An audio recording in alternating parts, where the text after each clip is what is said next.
Hello बच्चों, कैसे हो आप लोग। मेरा नाम मनु दीक्षित है और IIT question of the day में आज का सवाल मैं लेने वाली हूँ अभी थोड़ी देर में।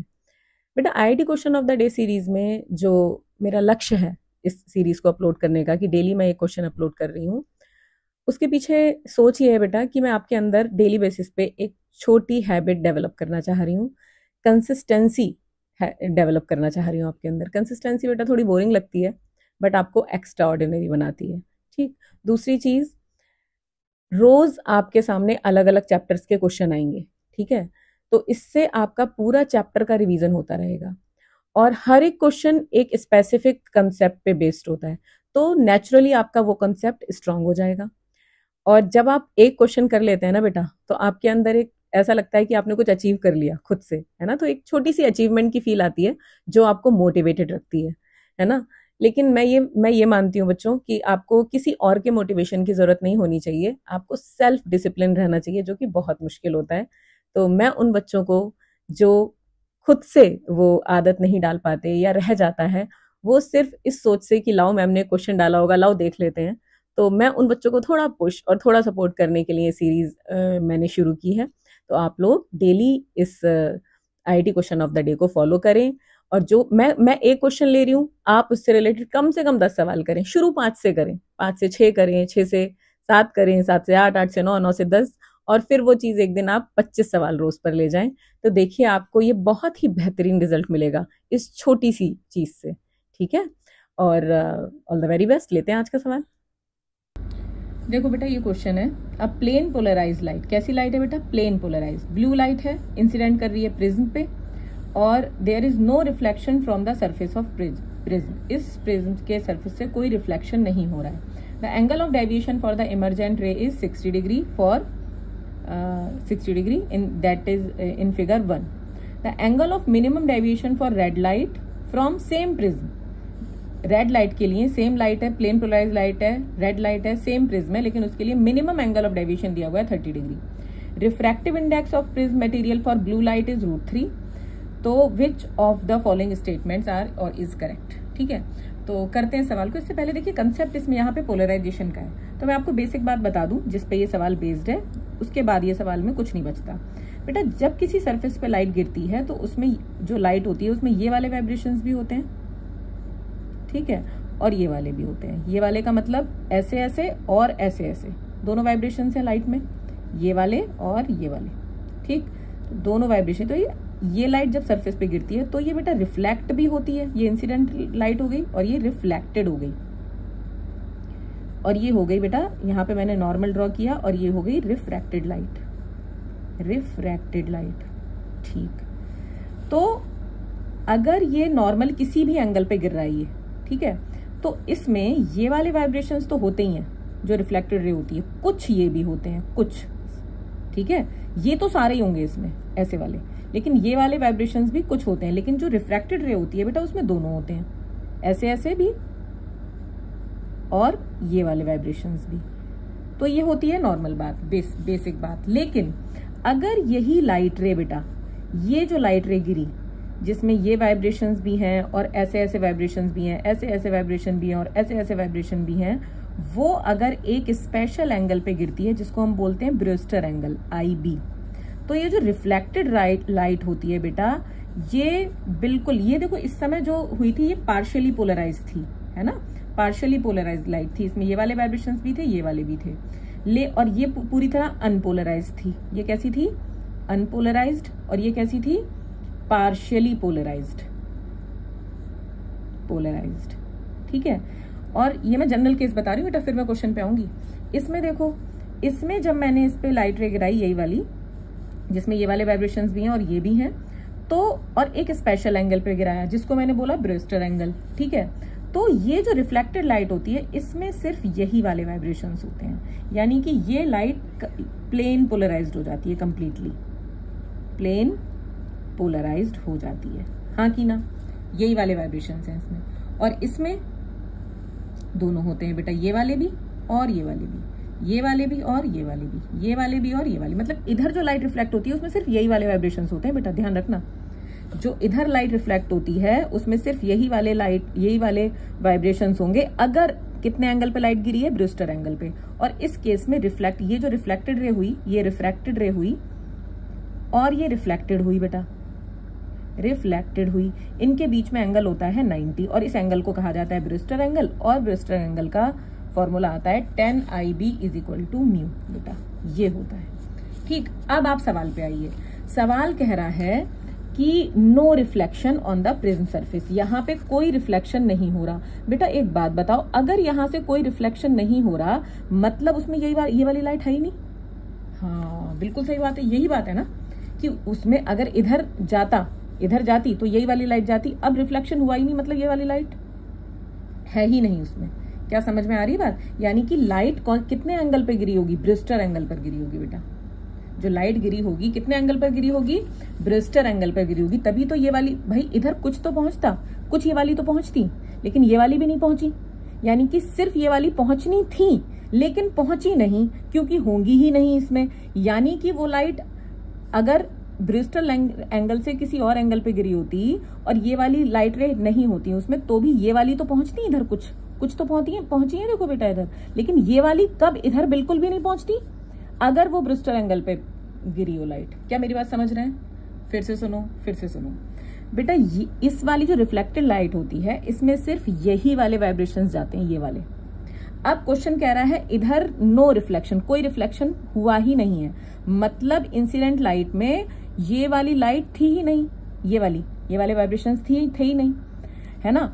और अगर ब्रूस्टर एंगल पे नहीं गिरी होती तो ये वाले है नहीं, तो कुछ तो ये वाले पहुंचते इधर, लेकिन क्योंकि ब्रूस्टर एंगल पे गिरी है तो ये वाले वाइब्रेशंस इधर पहुंचते ही नहीं है। ये वाले वाइब्रेशंस सिर्फ रिफ्रैक्ट होते हैं, ये वाले वाइब्रेशंस जो होते हैं सिर्फ रिफ्रैक्ट होते हैं, और ये वाले वाइब्रेशंस क्या होते हैं? सारे के सारे रिफ्लेक्ट हो जाते हैं अगर ब्रूस्टर एंगल पे गिरी है, सारे के सारे। तो अगर ब्रूस्टर एंगल पे नहीं गिरी होती तो रिफ्लेक्टेड लाइट में ये वाली भी हो सकते थे वाइब्रेशंस, बट क्वेश्चन कह रहा है रिफ्लेक्शन हुआ ही नहीं है। इसका मतलब उसमें ये वाले वाइब्रेशंस थे ही नहीं और वो ब्रूस्टर एंगल पे गिरी है, इसलिए ये वाले इधर पहुंचे नहीं। समझ में आई बात? इसलिए ये वाले इधर पहुंचे नहीं। अगर ब्रूस्टर एंगल पे नहीं गिरती तो ये वाले भी इधर कुछ पहुंच जाते तो रिफ्लेक्शन हो जाता, बट क्वेश्चन कह रहा है रिफ्लेक्शन नहीं हुआ। तो इस क्वेश्चन का बेस पॉइंट है बेटा कि लाइट जो गिरी है वो ब्रूस्टर एंगल पे गिरी है, बस। इसके बाद क्वेश्चन बच्चा कर लेता है। अब जब ब्रूस्टर एंगल पे लाइट गिरी है बेटा, तो अब सवाल पे आ जाओ। यानी कि यहाँ पे जो लाइट गिरी, अगर मैं इसमें डायग्राम बनाऊं तो ये नॉर्मल हो गया और ये हो गया IB ब्रूस्टर एंगल, और tan IB होता है बेटा किसके बराबर? इसके। तो tan IB = ये इतना होता है म्यू। ठीक, तो यहां से हम कहां से शुरू करते हैं सवाल? चलो देखते हैं। tan θ जो एंगल ऑफ इंसिडेंस दिया हुआ है कि बेटा? नहीं, एंगल ऑफ डेविएशन दिया हुआ है 60 डिग्री। ठीक है, तो यहां पर क्या मैं ये निकाल सकती हूँ कि डेल्टा का फॉर्मूला होता है बेटा I + E - A। एक तो ये फॉर्मूला होता है, और एक और फॉर्मूला हमने पढ़ा है प्रिज्म में, अरे आपको दिख नहीं रहा, सॉरी। देखो, एक फॉर्मूला होता है डेल्टा = I + E - A। मैं आपके सामने फॉर्मूले लिख रही हूँ पहले सारे। और दूसरा होता है A = R1 + R2। ये फॉर्मूले, ये 3 फॉर्मूले यूज करेंगे और हम निकाल लेंगे बेटा। म्यू √3 दिया हुआ है तो I भी निकल आएगा। ठीक है, और IB he angle of incidence होगा क्योंकि ये ब्रूस्टर एंगल है। तो tan IB और म्यू दिया हुआ है बेटा √3, है ना। तो IB जो हो जाएगा वो कितना हो जाएगा बेटा? 60 डिग्री। IB हो जाएगा बेटा 60 डिग्री, है ना। और जो एंगल ऑफ इंसिडेंस है वही ये वाला एंगल हो जाएगा थीटा, जितने डिग्री पे लाइट गिरी है। तो इसको मैं कह सकती हूँ कि एंगल I हो गया बेटा 60 डिग्री। तो यहाँ से देखो डेल्टा = I हुआ 60 + E - A, और एंगल ऑफ डेविएशन भी क्वेश्चन में कितना दिया हुआ है? क्वेश्चन भी सामने रख लेते हैं हम लोग। एंगल ऑफ डेविएशन भी कितना दिया हुआ है बेटा? 60 डिग्री। तो यहाँ पर मैंने रखा 60 = 60 + E - A। तो बेटा E बराबर आ गया A के, यानी कि जितना A है उतना ही E है, जितना A है उतना ही E है। ठीक है, अब मुझे ना A पता है ना E पता है, तो अब मैं अगली कैलकुलेशन करूंगी A और E निकालने के लिए। चलिए करते हैं A और E निकालने के लिए कैलकुलेशन। स्नेल्स लॉ लगा देते हैं। ठीक है, मुझे लग रहा है कुछ गड़बड़ हो गया एंगल। ठीक है, क्या भी, और ये है R1 और ये है R2। ठीक, यहाँ पे लगाती हूँ मैं स्नेल्स लॉ। तो कितना हो जाएगा? हवा का रिफ्रैक्टिव इंडेक्स 1, ब्लू लाइट के लिए इसका दिया हुआ है √3। तो ये हो गया 1 और into sine 60 is equal to, भैया जिधर का रिफ्रैक्टिव इंडेक्स उधर का एंगल, कौन सा वाला लगा रही हूँ, स्नेल्स लॉ, ये तो आता होगा, जिधर का रिफ्रैक्टिव इंडेक्स उधर का एंगल इज इक्वल टू जिधर का रिफ्रैक्टिव इंडेक्स उधर का एंगल, इधर का रिफ्रैक्टिव इंडेक्स √3 और इंटू साइन R1। तो बेटा मुझे लग रहा है कि यहाँ से साइन 60 आ गया √3/2 और ये आ गया √3 साइन R1। तो यहाँ से √3 से √3 कैंसिल, 1/2, तो बेटा R1 1/2 में 30 डिग्री आ गया बेटा। ठीक है, अब मैंने आपको पीछे बताया 3 फॉर्मूले, A is equal to prism के R1 प्लस R2। बेटा यहाँ से R2 की वैल्यू कितनी आ जाएगी, R2 की वैल्यू आ जाएगी A माइनस R1 यानी कि A माइनस 30। ठीक, ये ले ली मैंने यहाँ R2 की वैल्यू। और बेटा ये क्या है, ये क्या है, ये नॉर्मल है और ये पूरा एंगल ऑफ डेविएशन है और ये एंगल ऑफ इमरजेंस हो गया। ठीक है, देखो मैंने ये नॉर्मल ड्रॉ कर लिया यहाँ पे पॉइंट ऑफ इंसिडेंस पे, इंसिडेंट रे, रिफ्रैक्टेड रे, इमरजेंट रे, ये नॉर्मल और ये भी नॉर्मल, तो ये एंगल ऑफ इमरजेंस हो गया बेटा और ये डेविएशन था। अब मैं सेकंड सरफेस पे, ये फर्स्ट सरफेस पे पहले मैंने स्नेल्स लॉ लगाया था, अब मैं लगा रही हूँ सेकंड सरफेस पे। तो सेकंड सरफेस पे लगाते हैं, जिधर का रिफ्रैक्टिव इंडेक्स उधर का एंगल यानी कि √3 into sine R2 is equal to 1 into sine E। ठीक, अब देखो √3 साइन R2 की वैल्यू कितनी निकाली है बेटा, A minus 30 degree is equal to sine E, और साइन E बेटा साइन A के बराबर है।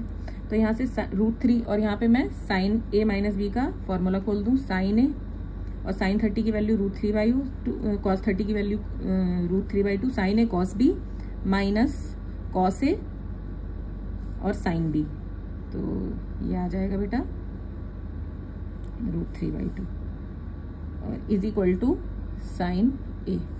तो ये आया यहाँ से √3 से √3 कैंसिल, तो 1/2 sine A minus cos A √3/2 is equal to sine A।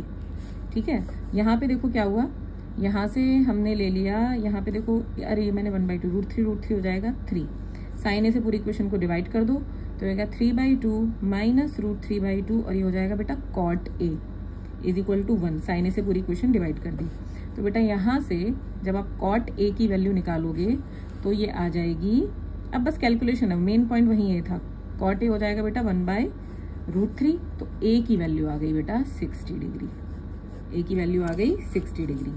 अब मुझे ये देखो एंगल A भी मिल गया और एंगल A जितना है उतना ही एंगल E है यानी कि 60 डिग्री। ठीक, अब मुझे और क्या निकालना था, मुझे निकालना था स्टेटमेंट जो इसमें चेक करनी थी मुझे, इसमें देखिए स्टेटमेंट देख लें। पहला है the blue light is polarised in the plane of incidence, बिल्कुल सही बात है। The angle of prism is 45, no, angle of prism हमारा 60 डिग्री निकला है। The refractive index of material of prism for red colour light, red colour light के लिए refractive index का फॉर्मूला निकालना है। तो फॉर्मूला होता है mu sign A plus delta M divided by 2 और अपॉन साइन A/2। तो म्यू और साइन, बेटा A तो एंगल ऑफ प्रिज्म तो सेम ही रहेगा 60 डिग्री और angle of deviation red colour के लिए 30 डिग्री है, डिवाइडेड बाई 2 अपॉन साइन 60/2। तो इसको जब सॉल्व करोगे बेटा तो म्यू आ जाएगा बेटा, जब सॉल्व करोगे तो √2, देखो साइन 60 प्लस 30 कितना हो जाएगा 90/2, साइन 45 और ये साइन 30, वैल्यूज लगाओगे म्यू कितना आ जाएगा √2। तो बेटा देखो सी भी करेक्ट है। और लास्ट देखो the angle of refraction of blue light in air at the exit plane of prism is 60 degree. हाँ, एंगल ऑफ इमरजेंस 60 आया था, देखो A E के बराबर आया था, ठीक है, और म्यू कितना आया था, और दोनों आए थे 60 डिग्री और म्यू आया था बेटा √2। तो मेन जो क्वेश्चन